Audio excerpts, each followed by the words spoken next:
প্রিয় দর্শক, মানচিত্রের নিয়মিত আয়োজন কথোপকথনে। আসসালামু আলাইকুম। আশা করি সবাই ভালো আছেন। আপনাদের সবাইকে মোবারকবাদ। আসল মুসলমানদের মোবারকবাদ। খামেনির বিরুদ্ধে বিষোদ্গার করা তথাকথিত যে গুটি কয়েক নকল মুসলমান রয়েছে তাদের জন্য এটা দুঃখের খবর, কারণ তাদের ইমাম মারা গেছে। যারা খামেনির বিরুদ্ধে তারা নিজেদের পক্ষ পরিষ্কার করে বেছে নিয়েছিল।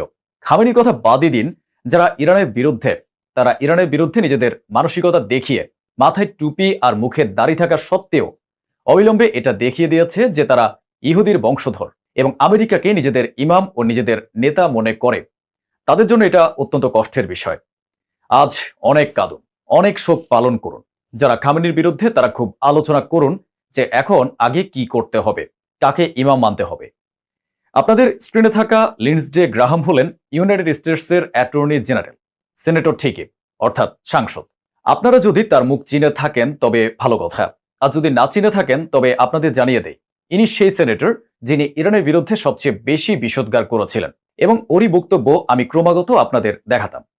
নিউজে বসে ইনি ইরানের বিরুদ্ধে বিষ উগড়াতেন। মরে গেছে শুয়োরটা, এই লিন্ডসে গ্রাহাম এই বেটা মরে গেছে। আল্লাহু আকবার। এতে তো আমার ইরানের জয় জয়কার হয়ে গেল, কারণ এখন ফেঁসে গেছে শ্যালকেরা। কিভাবে? যদি তারা বলে যে ইরান একে মেরেছে, তখনও ইরানের জয় জয়কার, যে দেখো ইরান হত্যা করেছে, ইরান প্রতিশোধ নিয়েছে। আর যদি বলে যে না, ওটা তো স্বাভাবিক মৃত্যু ছিল, হ্যাঁ স্বাভাবিক মৃত্যু ছিল, তাহলে এখানে এইসব কথা আসবে যে আল্লাহ ইরানের সাথে আছেন। তাহলে মোল্লারা কিভাবে ইরানের নিন্দা করবে, কিভাবে মন্দ বলবে? তো মোল্লারা ফেঁসে গেছে। আসল সত্য এটাই, এই লোকটা ডোনাল্ড ট্রাম্পের সবচেয়ে ঘনিষ্ঠ ছিল। ডোনাল্ড ট্রাম্পের নেতাদের মধ্যে সে ছিল সবচেয়ে বড় প্রভাবশালী নেতা এবং অত্যন্ত উচ্চ পদে আসীন ছিলেন। সে অবসরপ্রাপ্ত ছিল না, সচল পদে ছিল। ৭১ বছর বয়স ছিল তার। এই যে মানুষটি ছিল ইসরায়েলের পক্ষে এই ডোনাল্ড ট্রাম্পের দলে থেকে ট্রাম্পকে উস্কাচ্ছিল, আর যে ট্রাম্পের উপদেষ্টা এবং ঘনিষ্ঠ বন্ধুও ছিল। এই লোকটাই ট্রাম্পকে বুঝিয়েছিল যে খামেনির উপর সরাসরি হামলা করা হবে, ইরানের উপর ডিরেক্ট হিট করা হবে এবং তারপর ইরানের সরকার পড়ে যাবে। অর্থাৎ এর কথাতে ইরানের উপর হামলা হয়েছিল। নেতানিয়াহু এর সাথে কোঅর্ডিনেট করেছিল। এই গ্রাহাম নামের দালালি করা লোকটাই ডোনাল্ড ট্রাম্পকে উস্কাচ্ছিল।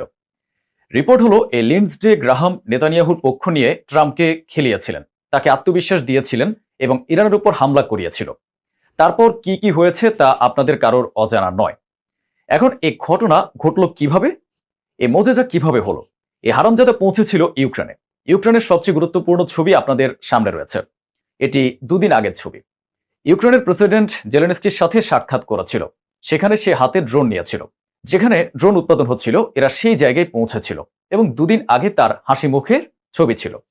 হাজার হাজার শিশুর হত্যাকারী ইরানের উপর হামলা করানোর ক্ষেত্রে সবচেয়ে গুরুত্বপূর্ণ ভূমিকা পালনকারী, ইউক্রেনের সাথে হাত মিলিয়ে রাশিয়ার জন্য বিপদ খাড়া করা এই ৭১ বছর বয়সী জানোয়ার কুত্তাটা ভাবতেও পারেনি যে আগামী পরশু সে এই দুনিয়াতে থাকবে না। ব্যাপার হলো এই যে সে ইউক্রেনে জেলেনস্কির সাথে দেখা করে ফেরত এলো এবং আমেরিকায় নিজের বাড়িতে ছিল। হঠাৎ শরীর খারাপ হলো, অ্যাম্বুলেন্স ডাকা হলো। অ্যাম্বুলেন্স আসার আগেই জানা গেল যে সে চাচাতো কেটে পড়েছেন, অর্থাৎ হার্ট অ্যাটাক। বলা হয়েছে যে হার্ট অ্যাটাকে তার মৃত্যু হয়েছে। এখন দুটি কথা শোনা যাচ্ছে, সোশ্যাল মিডিয়ায় দাবি করা হচ্ছে প্রথম অভিযোগটা আনা হচ্ছে ইরানের উপর। হ্যাঁ, ইরানের উপর অভিযোগ যে এই কাজটা ইরান করিয়েছে। আমেরিকার শীর্ষস্থানীয় যেসব নেতা আছেন তারা এই কথা বলছেন। অন্যদিকে দ্বিতীয় অভিযোগটি রাশিয়ার উপর, যে এ কাজ রাশিয়া করিয়েছে। কিন্তু আসল কথা হলো জানোয়ারটা নিজের সঠিক জায়গায় পৌঁছে গেছে। উম্মতের সমস্ত সাচ্চা, ইমানদার ও ন্যায়প্রিয় মুসলমানদের এবং পৃথিবীর সমস্ত সৎ, বিশ্বস্ত ও মানবিকতার হৃদয় ধারণকারী মানুষদের আমি মোবারকবাদ জানাই। আর এই রিপোর্টটি শেয়ার করতে ভুলবেন না। নিজে ভেবে দেখুন এই লিন্ডসে গ্রাহাম কতটা গুরুত্বপূর্ণ ছিল। নেতানিয়াহু এর জন্য পুরো একটা শোকবার্তা লিখেছে। নেতানিয়াহু পাঁচটা প্যারাগ্রাফ লিখেছে আর বলেছে যে সে ইসরায়েলের সবচেয়ে চমৎকার বন্ধু ছিল, সে আমাদের ঘনিষ্ঠ এবং সবচেয়ে দুর্দান্ত সঙ্গী ছিল, ইসরায়েলের ডান হাত ছিল। ভাই সাহেব মারা তো পড়ল শেষমেশ। ইসরায়েলের যাই হোক না কেন খতম তো হলো। ওদিকে ইসরায়েলের যে সবচেয়ে নোংরা নেতা, যে মানবতার শত্রু, যে হিন্দু, মুসলিম, শিখ, ঈসাই যে কোনো ধর্মই হোক না কেন সবার বিরোধী সেই বেন গভীর, এ দেখুন পুরো একটা লেটার লিখে দুঃখ প্রকাশ করেছে। আবার অন্যদিকে ডোনাল্ড ট্রাম্পও দুঃখ প্রকাশ করেছে। এই দেখুন, শুধু আল্লাহ যদি এটা করে দিতেন যে এই গ্রাহামের সাথে যা হয়েছে তেমন কিছু যদি ওই গোলাপি শুয়োরের সাথেও হয়ে যেত, আহ কতই না ভালো হতো। বাহ, ভেবেই শান্তি লাগছে, খোদার কসম। যাই হোক, দোয়া করবেন, আপনারাও লানত পাঠাতে থাকুন। এ হলো সে জানোয়ার। সম্ভবত এই ফ্রেমটা দেখে চিনতে পারছেন। এই দেখুন, এই সে জানোয়ার যে এই তো কিছুদিন আগে পর্যন্ত বলেছিল আমি মরার আগে পর্যন্ত ইসরায়েলের পাশে আছে। বুড়ো মরার আগ পর্যন্ত ইসরায়েলের সাথেই ছিল। ইসরায়েলের দালালি করতে করতেই চাচা কেটে পড়লেন। দেশের গাদ্দার, ইরানের গাদ্দার রেজা পাহলভি সবচেয়ে লম্বা লাইনগুলো লিখেছে। ইসরায়েল আর আমেরিকান নেতাদের চেয়েও বড় পুরো প্রবন্ধ লিখে দিয়েছে। তো রেজা পাহলভি দুঃখ প্রকাশ করেছে। তাহলে সেই সব মুসলমান যারা খামেনির বিরুদ্ধে কথা বলেছিল, ইরানের বিরুদ্ধে কথা বলছিল, আমি আশা করি যে আজ তাদের ঘরে শোক পালন করা হবে। আপনাদের ইমাম মারা গেছে, তো আপনারা এবার শোক পালন করুন। একটু এই ভিডিওটা দেখুন, ছোট্ট একটা video. There are a lot of headlines out there that are, in my view, not accurate. President Trump's resolve is not the question. The question is, when we do an operation like this, should it be bigger or smaller? শুনলেন তো, এ তো কিছুদিন আগেও এ বলেছিল। আমার মনে হয় ইরানের সরকারেরও দিন ঘনিয়ে এসেছে, কিন্তু চাচা এটা জানতেন না যে আপনার নিজের দিন ঘনিয়ে এসেছে। এ তো শুধু ইরানের জন্যই হুমকি ছিল না, এ কিউবার বিরুদ্ধেও ডোনাল্ড ট্রাম্পের সামনে বিষ উপড়েছিল এবং বলেছিল আমার মনে হয় কিউবার দিন শেষ হয়ে এসেছে। অর্থাৎ কিউবাকে বলেছিল যে তোদের দিন শেষ হয়ে গেছে। আরে কিউবাকে বলার আগে নিজের দিনটা তো শুনে নিতে। ইসরায়েলের ভেতরে এই তো কিছুদিন আগে যে বিক্ষোভ বা সমাবেশ হচ্ছিল, অর্থাৎ জনাব খামেনির সমাবেশে যে পোস্টারগুলো লাগানো হয়েছিল তার মধ্যে একটা পোস্টার ছিল এটা, যেখানে ইরানের বিরুদ্ধে বিষোদ্গার করা লোকদের ছবি দেখানো হয়েছিল এবং এতে এই বুড়োটা ছবিও ছিল আর কপালে গুলির চিহ্ন দেয়া হয়েছিল যে এটা নিশানা বা টার্গেট। অনেক আমেরিকান নেতার নাম এই পোস্টারে ছিল। তো এই লিন্ডসে গ্রাহাম ওই পোস্টারটি শেয়ার করে লিখেছিলেন যে কমপক্ষে ওরা আমার ছবিটা তো ভালো ব্যবহার করেছে, ভালো ছবি ব্যবহার করেছে। কত আশ্চর্যের বিষয় যে ছবিতে গুলির চিহ্ন, অর্থাৎ তুমি নিশানায় আছো। এটা কর্মের ফল নাকি ভেতরে অন্য কোনো গরম ব্যাপার আছে তা আমি জানি না, কিন্তু মজার বিষয় হলো একে কাকতালীয় বলুন আর যাই বলুন, নিশানা তো ছিলই যে ভাই তুমি মরবে। এ তো মাত্র 4 দিন আগের ছবি এটা, যে তুমি নিশানায় আছো। তো ইরানের কি সরাসরি আল্লাহর সাথে কথাবার্তা চলছে নাকি? মানে হয় ইরান নিজে মেরে দিয়েছে আর না হয় আল্লাহ কবুল করে নিয়েছেন যে চলো এই পোস্টারটা আমার পছন্দ হয়েছে, এই কাজটা তো আপাতত করেই দিই। হ্যাঁ, আজরায়েল আছেন, চলুন একটা কাজ খতম করুন। আর দ্বিতীয় কথা হলো, গতকাল সুপ্রিম লিডার মুজতবা খামেনির বক্তব্য এসেছিল। মুজতবা খামেনি অনেক গুরুত্বপূর্ণ কথা বলেছেন। তার মধ্যে একটা প্রধান কথা বলেছিলেন যেটার উপর আমি ফোকাসও করেছিলাম এবং আপনাদের মাথায় একটু ঢুকিয়ে দিচ্ছি। মুজতবা খামেনি বলেছিলেন আমরা আমাদের শহীদদের বদলা নেব, তাদের ভুলে যাব না, এবং দুনিয়া জুড়ে আমাদের যেসব সত্য সাথী আছেন, মানবতার পাশে দাঁড়িয়ে থাকা মানুষ আছেন, ন্যায়প্রিয় মানুষ আছেন, তারা নিজেদের নেতার, নিজেদের লিডারের রক্তের বদলা যে কোনো জায়গা থেকে নেবেন। তো এখানে মুজতবা খামেনি এটা বললেন, আর ওদিকে পোস্টারে ওর কপালে, বুঝতে পারছেন তো? এরপর ইরানের মিডিয়া আনন্দের সাথে ঘোষণা করেছে যে কুত্তাটা জাহান্নামে চলে গেছে। بینندگان همیشه همراه شبکه خبر، سلام، وقتتون بخیر. لینستی گراهام سناتور ضد ایرانی به درک واصل شد. سناتور گراهام یکی از سرسخت‌ترین چهره‌های ضد ایرانی در کنگره آمریکا بود و بارها از عرض کنم به درک واصل شدن لیندسی گراهام، سناتور جنگ طلب و ضد ایرانی آمریکا رو ইরানি কর্মকর্তারা তার মৃত্যুর খবর শেয়ার করে লিখেছেন যে বড় খারাপ হলো। আমি তো চেয়েছিলাম মরার আগে জানোয়ারটা সোমবার দিন দেখুক যে তেলের দাম আরো কতটা বাড়ছে, তারপর মরুক। এর সাথেই আরো একটা জানোয়ার আছে। আহা কি শান্তি, ইয়াল্লাহ। একে দেখুন, এ হলো আমির শেখ হামাদ। আপনারা বলবেন এ তো মোল্লা। আরে ভাই, সব মোল্লা কি এক নাকি? আমাদের মোল্লাদের মাঝেও এমন অনেক আছে যারা সত্যের বিরুদ্ধে, খামেনির বিরুদ্ধে, ইরানের বিরুদ্ধে, বুঝতে পারছেন? তারা নিজের আব্বার বিরুদ্ধে, নিজের আম্মার বিরুদ্ধেও, সব দিক থেকে শুধু বিরোধী আর বিরোধী, বুঝতে পারছেন? ভুল মানুষকে নিজেদের সবকিছু মানবে, তারপর বলবে ভাই আমাদের অমুকে বেজ্জত করে দিল, তাদের অপমান করে দিল। অথচ এই ধরনের মুসলমানদের শিয়া সুন্নি করার ব্যাপারে সবচেয়ে বেশি আগুন জ্বলে ওঠে যে ভাই এটা করতেই হবে। এখন এই যে লোকটাকে দেখছেন, ইনি প্রাক্তন আমির ছিলেন, আগের আমির ছিলেন, এরও মৃত্যু হয়েছে। এখন আপনারা হয়তো কিছুটা আন্দাজ করতে পারছেন যে এই কথাটা আমি কেন বললাম। ইনিও ইসরায়েলের বেশ ঘনিষ্ঠ ছিলেন, এমনকি ইনি কাতারের সেই আমির ছিলেন যিনি ইসরায়েলের সাথে সবার আগে নিজের সম্পর্ক ঠিক করেছিলেন। এরই পরিশ্রমে কাতার ও ইসরায়েলের সম্পর্ক খুব চমৎকার হয়েছিল এবং কাতার ও ইসরায়েল কাছাকাছি এসেছিল। এখন আপনারা হয়তো বলবেন যে ভাই ইরান তো দুঃখ প্রকাশ করেছে। এই দেখুন, ইরানের পররাষ্ট্রমন্ত্রী কাতারের প্রাক্তন আমিরের মৃত্যুতে দুঃখ প্রকাশ করেছেন এবং লিখেছেন ইন্না লিল্লাহি ওয়া ইন্না ইলাইহি রাজিউন। কিন্তু ভাই আমার ব্যাপারটা সম্পূর্ণ ব্যক্তিগত, আমার এতে কোনো দুঃখ নেই। গাজার শিশুদের গণহত্যার উপর যার মুখ বন্ধ ছিল, আরো তো খুবই শক্তিশালী, আর একটা শীর্ষস্থানীয় ক্ষমতা হওয়া সত্ত্বেও তোমরা যদি গাজার শিশুদের গণহত্যার প্রতিবাদ জানাতে না পারো, আর জানাবে বা কেন? এখন তো বোঝা যাচ্ছে যে তোমরা ইসরায়েলের ঘনিষ্ঠ ছিলে এবং তোমরাই তো ইসরায়েলের সাথে সম্পর্ক ঠিক করেছিলে। তো ইরানের দুঃখ হতে থাকলে হোক, আমার এতে কোনো দুঃখ নেই। তো আমার বন্ধুরা, একটা টপিক না, আমি যে টপিক বাদ দিছি, রাত জেগে পড়ছি, ওখান থেকে একটা কোশ্চেন আসে নাই। উনি কোথা থেকে কোশ্চেন বের করতেছে একটু দেখাক। টেস্ট পেপারে থাকলেও তো আমরা পড়বো না, না পড়লে জিনিসটা আমরা লিখবো কোথা থেকে? লিখার মতো জিনিস তো লাগবে। পড়ি নাই, ওই কোশ্চেন জীবনে দেখি নাই, কলেজে পড়াই না, তাহলে আমরা কোথা থেকে লিখবো? আমাকে দেখান কোথা থেকে লিখবো? পড়ানো তো লাগবে একজনকে, নাকি ফাইজ দামে শুরু করছে এগুলা? প্রত্যেকটা কোশ্চেন একই লেভেলে, কত হার্ড হার্ড 26 পেজে কি মজা পাইছে নাকি? প্রত্যেকটা কোশ্চেন আমরা এখন কি ভরসায় কালকে পরীক্ষা দিতে আসবো আমাকে বলেন? আমি যে দিন রাত কালকে কষ্ট করবো, প্রেজেন্ট বা দিতে আসবো, আমি কি ভরসা যে আমি সেই দিন আসছি লিখতে পারবো? কোনো ভরসা আছে আমি A+ পাবো? উনি কি A+ এর সংখ্যা কমাতে যাচ্ছে? কেন কমাতে যাচ্ছে? মানে উনি তো যেমনি ইচ্ছা তেমনি কোশ্চেন করছে, আমি স্টুডেন্ট মোড়ক বাঁচুক ওনার কিছু যায় আসে না।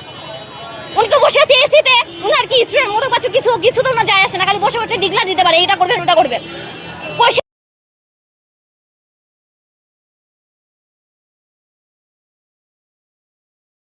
কঠিন কেন করবে? যে কোশ্চেন আমরা জীবনে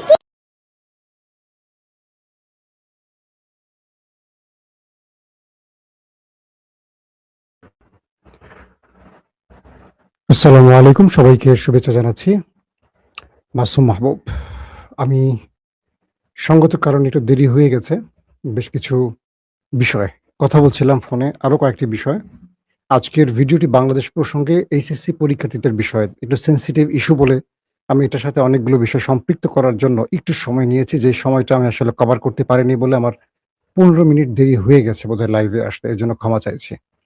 দর্শক, আজকে আমাকে প্রচুর পরিমাণ এইচএসসির স্টুডেন্টরা নক দিয়েছে, আমার ফেসবুক ভরে গেছে। যারা আমাকে আমার নাম্বার জানে না তারা আমার হোয়াটসঅ্যাপে যারা পান তারা পেয়েছেন, যারা ফেসবুকে পেরেছেন তারা আমাকে প্রচুর কমেন্ট করেছেন, প্রচুর ইনবক্স করেছেন। এটা নিয়ে যেন কথা বলি, খুব আপসেটের সাথে বলতে হচ্ছে, খুব দুঃখের সাথে বলতে হচ্ছে। সারা দেশের চিত্র একটা, কিন্তু সরকার কোনো কিছু দেখতে পাচ্ছে না।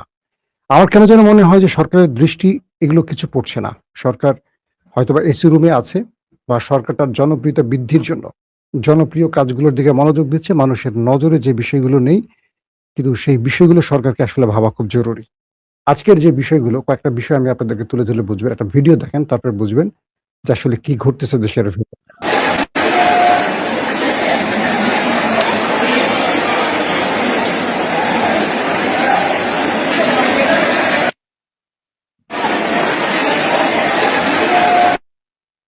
এভাবেই যদি আমাদের শিক্ষার্থীদের পরীক্ষা দিতে হয়, এই পরীক্ষার কোনো দরকার নেই।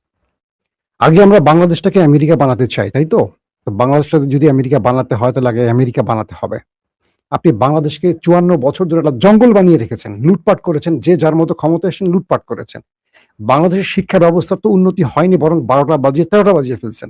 আওয়ামী লীগ তার 15.5 বছরে বাংলাদেশের ছাত্রদের মান এত নিচে নামিয়েছেন, শিক্ষকদের মান এত নিচে নামিয়েছেন। হঠাৎ করে মিলন সাহেব এসে বাংলাদেশকে আমেরিকা বানাতে চান। কিভাবে? শিক্ষা ব্যবস্থার পরিবর্তন নয়, তিনি পরীক্ষা টাইট দিয়ে গণহারে ফেল করিয়ে A+ কমিয়ে দিয়ে শিক্ষার মান পরিবর্তন করবেন। মিলন সাহেব, আপনি আগের যুগের মিলন সাহেব, এই যুগে আপনি পুরো ফেল একজন মন্ত্রী, মানেন আর না মানেন। আজকে আমি কয়েকটা কেন্দ্রের বাইরে নিজে গিয়েছি সশরীরে, আমি স্টুডেন্টদের কান্না দেখেছি। যে পোলাপানগুলো কলেজের টপার তারা কাঁদতে কাঁদতে বেরোচ্ছে, কারণ বিগত এক যুগে যে টাইপের প্রশ্ন এসছে ফিজিক্সে, এই প্রশ্নগুলো পুরো ভিন্ন। আমি সোশ্যাল মিডিয়ার মাধ্যমে বেশ কিছু কোচিং সেন্টারের সাথে কথা বলার সুযোগ পেয়েছি, তাদের বক্তব্য শুনেছি। বুয়েট, কুয়েট, রুয়েট, চুয়েট যে প্রশ্নগুলো হয়, এবার এইচএসসিতে সেই প্রশ্নগুলো করা হয়েছে। তারা দাবি করছে, আমি করছি না। বুয়েটের পোলাপান দাবি করছে এই প্রশ্নগুলো আমাদের জন্য আসে। রুয়েট, কুয়েট, চুয়েট তারা বলছে যে প্রশ্নগুলো বইতে নেই, যে প্রশ্নগুলো টিচাররা পড়ায়নি, যে প্রশ্নগুলো কোনো স্টুডেন্টদের মগজের টিচাররা কোচিংয়ে কোনো প্রাইভেটে ধরানো হয়নি, এগুলো ছেলেরা পারবে কি করে? মিলন সাহেব, এক সরকার ছিল গণহারে অটো পাস দিয়ে সবাইকে, অশিক্ষিত সুশিক্ষিতকে এক করে ফেলছে। আপনি গণহারে ফেল করাবার যে ব্যবস্থাটা করছেন, এটা আমি মনে করি যে বিএনপিকে অনেক বড় বেকায়দায় ফেলে দিবে, যেটা হয়তো আপনি এখন বুঝতেছেন না। একটা জিনিস মনে রাখবেন, এই দেশে বিএনপি জামাত হাসিনার একটা পশম ছিঁড়তে পারে নাই, কিন্তু স্টুডেন্টরা পারছে। স্টুডেন্টের খেপানোর ব্যবস্থা কইরেন না। আসেন আজকে আপনাদেরকে প্রচুর ভিডিও দেখাবো, তারপর বুঝবেন যে কেন খেপে আছে। শুরুতে এত খেপে কথাগুলো বলছি কেন। আপনাদেরকে আমি আরেকটা ভিডিও দেখাচ্ছি। পরীক্ষা মন্ত্রী, উনি শিক্ষামন্ত্রী না, কারণ উনি শুধু পরীক্ষা নিয়ে কথা বলতেছে, নকল নকল। আরে বাবা, এখন কি নকল হয়? উনি আগে পরীক্ষা মন্ত্রী না হয়ে ওনার শিক্ষামন্ত্রী হইতে হবে, তারপর উনি পরীক্ষা মন্ত্রী হবে। আমি শিক্ষামন্ত্রী হলে সবার আগে শিক্ষা ব্যবস্থা ভালো করব, তারপর পরীক্ষা নিয়ে চিন্তা করব। আমাদের এই যে ছোট কোমলমতি বাচ্চারা কথাগুলো বলছে, এরা কি শিক্ষামন্ত্রী চেয়ে অনেক ম্যাচিউরড মনে হচ্ছে না? উনি নিজেকে যেদিন সংসদে প্রথম গেলেন একদম হ্যাঁ দৌড়ে হিরোইজম একটা ব্যাপার দেখানোর জন্য গেছে। এগুলো বাংলাদেশে চলে না এখন। মিলন ভাই, আপনি আমার খুব পছন্দের মানুষ, খুবই পছন্দের মানুষ, কিন্তু খুব আফসোসের সাথে কথাগুলো বলতে হচ্ছে। ধরেন এই দেশে একটা দল ক্ষমতায় ছিল, তারা অটো পাস, এভাবে পাস, এবং শিক্ষকদের বলে দেওয়া হয়েছে কোনো ফেল দেওয়া যাবে না, সব পাস দিয়ে দাও। শিক্ষা ব্যবস্থার 12টা বাজিয়ে ফেলছে। আরেকটা সরকার আসছে, এবার টাইট দাও, জম্মের মতো টাইট দাও, গণহারে ফেল বেই করো, গণহারে A+ বন্ধ করো। আচ্ছা, আপনি শিক্ষা ব্যবস্থার পরিবর্তন করছেন, আপনি ক্ষমতায় বসছেন কয়দিন হয়েছে? 1 বছরও হয় নাই। আগের শিক্ষকরা আছে, আগের সিস্টেমগুলি আছে, আগের সব অব্যবস্থাপনা এখনো বহাল আছে। সেই অব্যবস্থাপনার মধ্য দিয়ে আপনি হঠাৎ করে একটা ক্যাম্পাসে একটা কলেজে টাইট দিলেন, প্রশ্ন হার্ড করলেন, প্রশ্ন করলেন আপনি বুয়েট কুয়েট চুয়েটের স্টাইলে, যে প্রশ্নগুলো ইন্টারমিডিয়েট পোলাপান কখনো পড়েনি, তারা খাতা কি লিখবে? গণহারে ফেল দিয়ে আপনি কি ক্রেডিট নেবেন? আমার মনে হয় এইচএসসি শিক্ষার্থীদের রাস্তা নামা উচিত মিলনের বিরুদ্ধে, একদম স্ট্রেটলি বলছি। এটা রীতিমতো একটা ফাইজলামি হয়েছে ছাত্রদের জন্য। আসেন আমি আপনাদেরকে আরো কিছু ভিডিও দেখাই।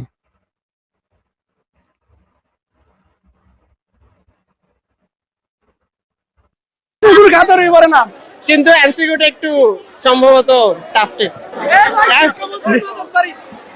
খাতারই পারে না, কারণ হইছে দেখাইছে একটা উনি নতুন সরকার, উনি আমাদেরকে যত সহজ করা যে এরকম করবে, উনি প্রশ্ন করছিল, প্রশ্ন একদম কঠিন, এটা হয় না। আমরা প্রশ্ন কিছু লিখতে পারি নাই। প্রত্যেকটা শিক্ষার্থীদের যতগুলো ভিডিও আমরা দেখতে পাচ্ছি গণমাধ্যম বা যেখানে, আপনি দেখেন সবার কিন্তু অভিযোগগুলো ভালো করে খেয়াল করেন। আসেন আমরা মিলন ভাই সেই উক্তিটি শুনে আসি।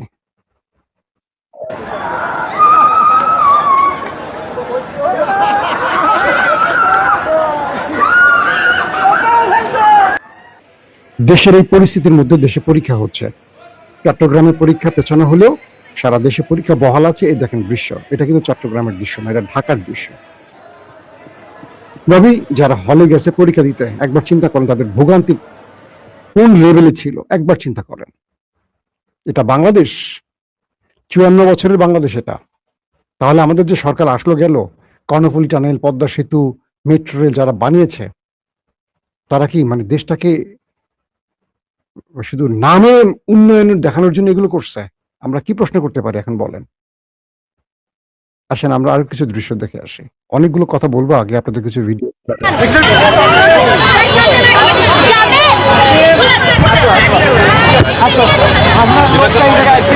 মিলন জিন্দাবাদ, মিলন জিন্দাবাদ, মিলন জিন্দাবাদ। পরীক্ষা ঠিক হয়েছে কিনা? না, ঠিক হয় নাই, সঠিক হয় নাই, সঠিক সিদ্ধান্ত হয় নাই। তোমার কি মনে হয় আজকে পরীক্ষা কি বন্ধ করা উচিত ছিল? অবশ্যই, হ্যাঁ, অবশ্যই বন্ধ করা উচিত ছিল। মুখ্যমন্ত্রী কিছু বলবা? না, কিছু বলবো না, কিছুই বলার নেই।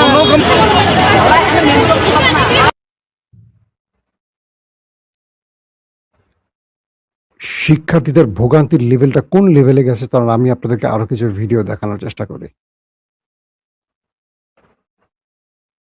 আমার ছাত্রছাত্রীরা আমেরিকার মানের লেখাপড়া শিখবে, ওই মানের কারিকুলাম দেবে, ওই মানের বিশ্ব দরবারে তাদেরকে উপস্থিত করবে, সেই লেখাপড়া আমি তোমাদের দিতে চাই। জি মিলন ভাই, আপনি আমি হাসবো না কাঁদবো, আপনি আমেরিকার মানে লেখাপড়া দিয়েছেন। আসেন কয়েকটা কথা বলি আগে। আজকে যে পরীক্ষাটা ছিল, সেই পরীক্ষা ফিজিক্স বোধহয় সায়েন্সের জন্য ছিল। অধিকাংশ শিক্ষার্থীদের প্রশ্ন করবেন, তারা একটা কথাই বলবে, সারা বাংলাদেশে এবার একটাই প্রশ্ন হচ্ছে, এই প্রশ্নগুলো কোনো বইতে ছিল না, টিচাররা পড়ায় নাই, অধিকাংশ শিক্ষার্থীরা এই প্রশ্নগুলোর সাথে পরিচিত না। তাহলে প্রথম পত্রে, ফিজিক্স প্রথম পত্রে অধিকাংশ পোলাপান আন্তাজে উত্তর দিয়ে আসছে, তাদের মতো করে সূত্র ধরে, সূত্রগুলো তারা পড়ে নাই, প্রশ্ন এলোমেলো করা হয়েছে। যেগুলো বুয়েট কুয়েট চুয়েটের প্রশ্ন, সেগুলো ইন্টারমিডিয়েটের সন্তানদের যদি করা হয় তারা পারবে? ধরলাম তারা পারে নাই, তারা ব্যর্থ, তাদেরকে পড়াইছে তাদের যে শিক্ষক, তারা পারবে? মিলন সাহেবের উচিত এই কলেজগুলো শিক্ষকদের ডেকে এনে প্রশ্নগুলো সলভ করা, যে পারে কিনা, এই সূত্র ধরে অঙ্কগুলো সলভ করতে পারে কিনা। যে দেশের শিক্ষকরা নিয়মিত কলেজ তো দূরের কথা, ক্লাসই করে না, তারা প্রাইভেটলি বাসায় পড়ায় বা কোচিং এ বেজে পড়ায় পোলা পান্ডে পাশ করা, যারা কলেজে পড়ায় না। শিক্ষামন্ত্রী একদিনও কলেজে গিয়ে ক্লাস হচ্ছে কিনা খোঁজ নিয়েছিলেন? মিলন ভাই, আপনার হেলিকপ্টারটা কোথায়? আপনার হেলিকপ্টারটা কোথায় মিলন ভাই? যে কলেজের শিক্ষকদের কাছে কোচিং না করলে, টিউশন না করলে ফেল করিয়ে দেয়, যারা এটা কি বলে, আঁকা আঁকিকে কি বলে আমরা, প্র্যাকটিক্যাল ফেল করায় দেয় তাদের কাছে না পড়লে। আপনি তাদের মান উন্নয়নের জন্য কাজ করছেন, সেই শিক্ষকদের চিন্তা চেতনার পরিবর্তনে কাজ করছেন। যে প্রশ্নগুলো করছেন, তারা যদি সেই প্রশ্নগুলো শিক্ষকরা না পারে, শিক্ষার্থীরা পারবে কি করে? এই প্রশ্নটা যে করলেন, শিক্ষার মানের পরিবর্তন না করে, যে ছেলেগুলো বা যে মেয়েগুলো একটা স্বপ্ন নিয়ে আসছে, একটা ভালো রেজাল্ট করবে, 2 বছর পরিশ্রম করলো, তাদের স্বপ্নটা ধ্বংস করে আপনি কি পেলেন? একটা ভবন বানালেন কলা গাছ দিয়ে, আর সেই কলা গাছের উপরে যদি আপনি মার্কিন প্যাট্রিয়ট সিস্টেম বসান বা থার্ড সিস্টেম বসান প্রতিরক্ষার জন্য, সেই প্রতিরক্ষা নিজের প্রতিরক্ষা দিবে কিভাবে? সেটা ধমধম করে নিচে পড়ে যাবে। যে শিক্ষা ব্যবস্থা এখনো বাংলাদেশের, কি বলবো, একেবারে পৃথিবীর ওয়ার্ল্ড রেকর্ড একদম তলানিতে, তাকে আপনি আমেরিকান মানে প্রশ্ন করলে হবে? সারা দেশের বন্যা চিত্রগুলো দেখছেন, শিক্ষার্থীরা কি চরম ভোগান্তি পেরিয়ে আসেন। আরো কিছু ভিডিওতে আমরা শুনি তাদের অভিযোগগুলো, তারা কি বলছে। সব দেখাতে পারছি না, অনেক রকম সমস্যার কারণে দেখানো যায় না।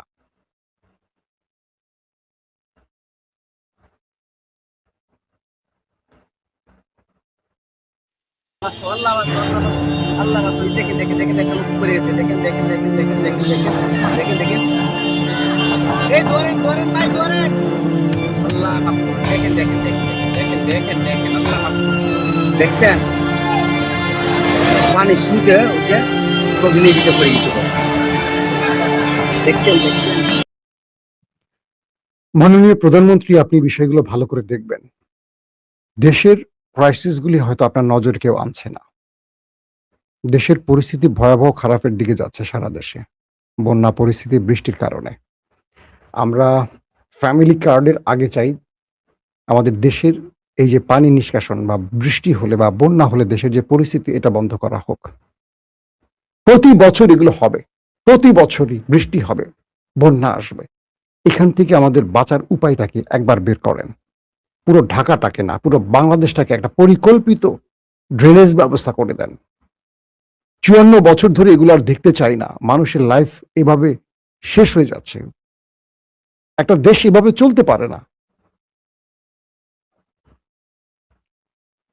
ভাই কিন্তু যে প্রশ্ন আইছে ভাই, 20 বা মুনা ভাই, এত কঠিন প্রশ্ন আইছে ভাই, পরের বছর ইনশাআল্লাহ আবার দেখা হবে। খুবই বাজে, এত বাজে কোশ্চেন আজ জীবনে দেখি না।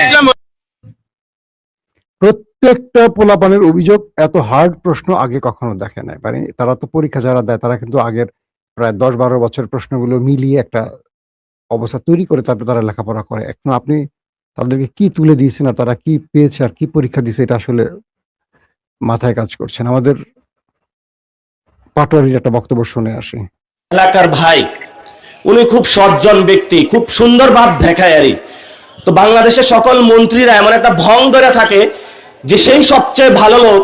তো আপনি যদি ভালো লোক হন, আপনার একটা সন্তান সাঁতার কেটে পরীক্ষা দিতে যাচ্ছে, এইচএসসি পরীক্ষার্থী, এবং তার সাথে যে মা আছে, বাবা আছে, এতটুকু হাঁটু পরিমাণ রাস্তায় পানি, সে গিয়ে গর্তের মধ্যে পড়তেছে, আপনার চোখে লজ্জা শরম নাই যে আপনি এই ব্যবস্থাটা দেখতে পান না?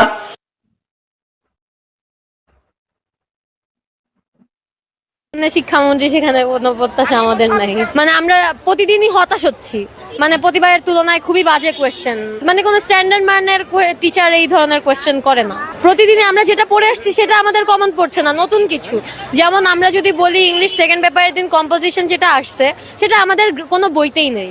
আমরা প্রথমে মনে করলাম হয়তো বা আমাদের কলেজে বা আমাদের কোচিং এ সাজেশন কোথাও পড়ায়নি, আমরা পড়িনি, বাট পরে দেখলাম যে এটা কোথাও আসেইনি। কথাটা শুরু করছে কি দিয়ে, দেখেন আপনারা শোনেন। মিলন যেখানে শিক্ষামন্ত্রী, সেখানে কোনো প্রত্যাশা আমাদের নাই। মানে আমরা প্রতিদিন মিলন যেখানে শিক্ষামন্ত্রী, সেখানে আমাদের কোনো প্রত্যাশা নাই।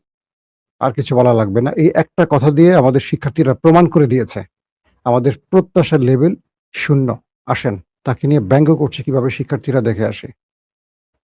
হচ্ছেন ওয়াটারমেলন।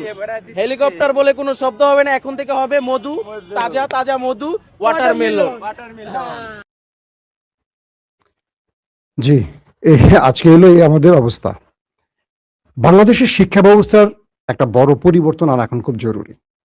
তারপর শিক্ষার্থীদের উপর আপনি নানানভাবে পরীক্ষা নিরীক্ষা করেন। আমাদের শিক্ষকদের নিয়ে কথা বলাটা খুব ভয়ঙ্কর, কারণ শিক্ষক সবচেয়ে সম্মানের। কিন্তু বাংলাদেশের শিক্ষকরা কি সম্মান পাওয়ার যোগ্য? কতজন সম্মান পাওয়ার যোগ্য?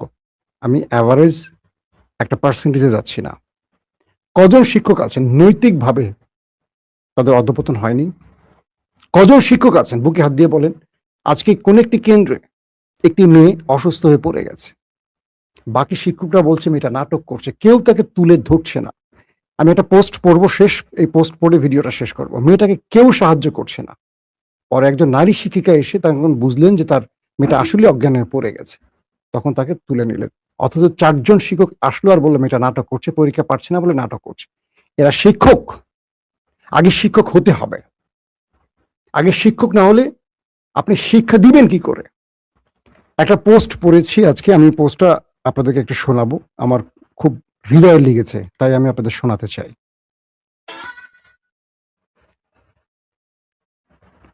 শিক্ষামন্ত্রী মিলন আজকে জোর করে এসএসসি পরীক্ষাটা নিয়েছে। দেশের চারদিকে বন্যা, জলাবদ্ধতা দেখে স্টুডেন্টরা ভেবেছিল হয়তো তাদের পরীক্ষা একটু মায়া দয়া করা হবে, পরীক্ষা পেছানো হবে। কিন্তু নির্দয় শিক্ষামন্ত্রী সেসব করেনি। সে নিজের ইগো বাঁচাতে হুট করে রাত 7টায় ঘোষণা দিয়েছে পরীক্ষা হবে। যেহেতু পদার্থবিজ্ঞানের মতো গুরুত্বপূর্ণ পরীক্ষা ছিল, তাই শিক্ষার্থীরা বহু আকুতি মিনতি করেছিল, কিন্তু সে মানেনি। তাই আজকে স্টুডেন্টরা বৃষ্টি মাথায় নিয়ে পরীক্ষার হলে গিয়েছে। কেউ গাড়ি পেয়েছে, কেউ পায়নি। গাড়ি না পেয়ে কেউ কোমর সমান পানি হেঁটে পরীক্ষা দিতে গিয়েছে। হাঁটতে গিয়ে এক পরীক্ষার্থী মেয়ে বারবার পড়ে যাচ্ছিল, তার ইউনিফর্ম, প্রবেশপত্র সবকিছু ভিজে যাচ্ছিল, কিন্তু তবুও সে উঠে দাঁড়িয়েছে, পরীক্ষাটা দিতেই হবে। তারপর পরীক্ষার পুরো সময় জুড়ে ভেজা শরীর নিয়ে, ভেজা শরীর এবং ভেজা কাপড় নিয়ে কাঁপতে কাঁপতে পরীক্ষাটা দিয়েছে মেয়ে।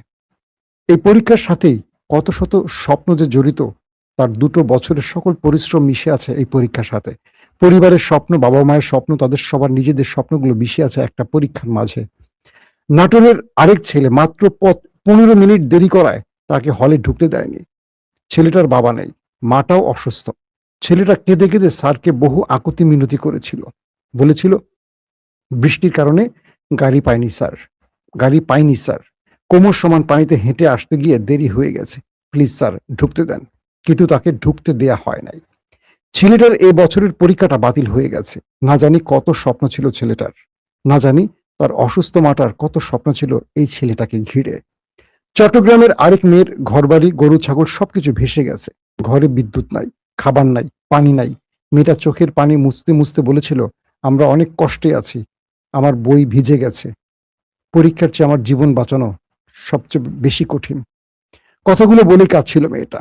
ঘরে খাবার নেই, কিন্তু বইগুলোর জন্য দারুণ কান্না করেছে মেয়েটা, কারণ এই বইগুলো তার একটা নতুন জীবন দিতে পারত। এমন শত শত পরীক্ষার্থী আজকে পরীক্ষা দিতে পারে নাই। যারা দিতে পেরেছে তাদের লেট হয়েছে কিংবা পরীক্ষাটা খারাপ হয়েছে, কারণ বন্যায় ভেসে যাওয়া ঘরবাড়ি আটকাতে গিয়ে পড়ার সুযোগ পায়নি তারা। আবার কোনো জায়গায় সময় মতো পৌঁছতে পারেনি এবং হলে পৌঁছে দেখেছে এক কঠিন প্রশ্নের জালে আটকে গেছে তারা। পদার্থবিজ্ঞান পরীক্ষার নাম্বার বুয়েট সহ সব ইঞ্জিনিয়ারিং অ্যাডমিশনের প্রভাব ফেলে। নম্বরের নিচে নাম্বার পেলে, মূল টার্গেট নাম্বারের চেয়ে নম্বর কম পেলে অনেকেই ভর্তি পরীক্ষা দিতে পারবে না। অথচ আজকে ওরা এমন কঠিন পরিস্থিতিতে পরীক্ষা দিয়েছে যে পাশ করাটা একটা যুদ্ধ। এখন না জানি কতজনের অ্যাডমিশনের স্বপ্ন নষ্ট হয়ে যাবে। পরীক্ষার্থীদের স্বপ্ন নষ্ট হোক, তাতে শিক্ষামন্ত্রীর কিচ্ছু যায় আসে না। ওরা তো আর শিক্ষামন্ত্রীর সন্তান না। শিক্ষামন্ত্রী ঠিকই তার মেয়েকে কোটি টাকা খরচ করে আমেরিকার John Jay of Criminal Justice কলেজে পড়িয়েছে। এই কলেজে শুধুমাত্র পড়াশোনার খরচ ছিল $1,81,584 মার্কিন ডলার, যা বাংলা টাকায় দাঁড়ায় প্রায় $2,25,00,000 টাকা। অথচ খোঁজ নিলে দেখা যাবে এগুলো আপনার কষ্টের ট্যাক্সের টাকা। প্যারাসাইট মুভিতে ধনী বাড়িওয়ালা তার ড্রাইভারকে শুনিয়ে শুনিয়ে বলছিল, আজকের বৃষ্টিটা কত সুন্দর, আকাশটা কত নীল, কোনো দূষণ নেই, বৃষ্টিকে ধন্যবাদ। অথচ এই বৃষ্টিতেই ড্রাইভারের পুরো ঘরবাড়ি ভেসে গেছে, সবকিছু তলিয়ে গেছে।